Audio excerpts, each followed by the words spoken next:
നിങ്ങളുടെ ഇഷ്ട പരമ്പരകൾ എക്സ്ക്ലൂസീവായി സൺ നെക്സ്റ്റ് ആപ്പിലൂടെ തികച്ചും ഫ്രീ ആയി. ഇപ്പോഴേ ആപ്പ് ഡൗൺലോഡ് ചെയ്യൂ.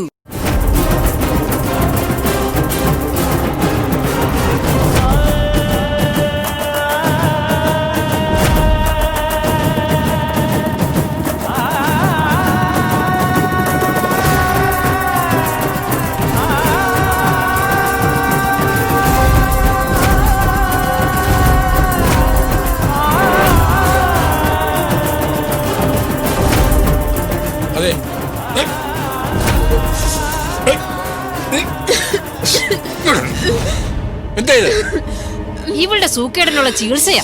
ചികിത്സയോ? എന്താണ് നീ കരുതിയത്? പച്ചവെള്ളം ഇടിച്ചിലാണ് ചികിത്സ. എന്താ ചെയ്ത് അമ്മയെ കൈവാങ്ങി അടിക്കാൻ പോവാണോ? ഇങ്ങനത്തെ ദുഷ്ടത്തരങ്ങൾ അച്ഛനും തുടങ്ങിയോ? ഇവള് ചെയ്ത് ദുഷ്ടതരത്തിനും കൈവാങ്ങി അടിക്കുകയല്ല വേണ്ടത്, നിലത്തിട്ട് ചവിട്ടാ വേണ്ടത്. നീ ചികിത്സ എന്ന് പറയുന്ന ഈ ക്രൂരത കാണിക്കാൻ മാത്രം ഇവിടെ എന്ത് കുറ്റവാളി ചെയ്തത്? ചോദിച്ചു നോക്ക് ദാനശീലയെ സ്വന്തം മോളോട്. അപ്പൊ പറഞ്ഞുതരും അവള് കയ്യിൽ കിടന്ന മോതിരം വല്ലവർക്ക് ഊരിക്കൊടുത്ത കഥ. പിന്നെ ജാനകി എന്ന പെണ്ണ് ഇവിടെ വന്ന് എന്നെ പറഞ്ഞ ശാപവാക്കുകള് നമ്മുടെ രണ്ടു കുട്ടികളും കേട്ടതാ.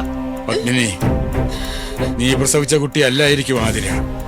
എന്നാലും നിന്റെ സ്വന്തം ചേച്ചിയുടെ വയറ്റിൽ പറഞ്ഞോളാം. ആ കരുണയെങ്കിലും അവളോട് കാണിക്കുന്നേ.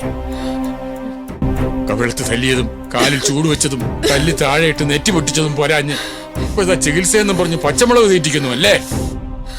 കഷ്ടം. ഇത്തരം ചികിത്സ ചെയ്യാൻ നീ ആരാ? സാക്ഷാൽ ധന്വന്തരി മൂർത്തിയോ? നിങ്ങൾ ഇങ്ങനെ കിടന്ന് ചാടൊന്നും വേണ്ട. എന്റെ ഈ രണ്ടു കുട്ടികളാണെങ്കിലും ഞാൻ ഇങ്ങനെയൊക്കെ തന്നെ ചെയ്യും. അതിനെ എന്നെ നിലത്തിട്ട് ചവിട്ടണമെന്നുണ്ടെങ്കില് അങ്ങ് ചവിട്ടിക്കോ. കഴുത്ത് ഞെരിച്ച് കൊല്ലണമെന്ന് തോന്നിക്കില്ലേ അതും ചെയ്തോ. ചേച്ചി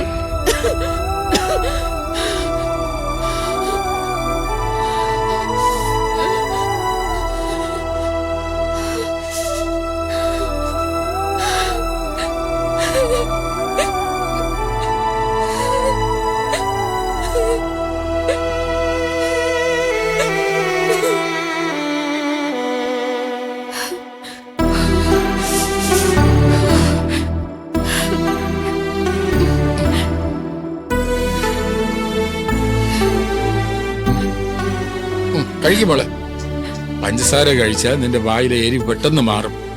മതി അച്ഛ. എരിവ് മാറിയോ? മാറി. അച്ഛ, അമ്മയെ വഴക്കു പറയല്ലേ? പത്മിനി പച്ചമുളക് തിന്നാൻ പറഞ്ഞപ്പോ നീ എന്തിനാ തിന്നത്? വയറിന് എന്തെങ്കിലും പറ്റിയിരുന്നെങ്കിലോ?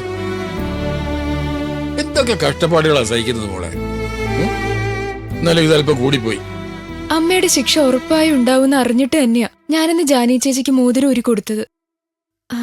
എന്റെ ഈ വിരലില് വെറുതെ കിടക്കുന്നതിനേക്കാൾ എത്ര നല്ലതാ ആ ചേച്ചിയുടെ മകൾക്ക് ഫീസ് കൊടുക്കാൻ പറ്റിയത്.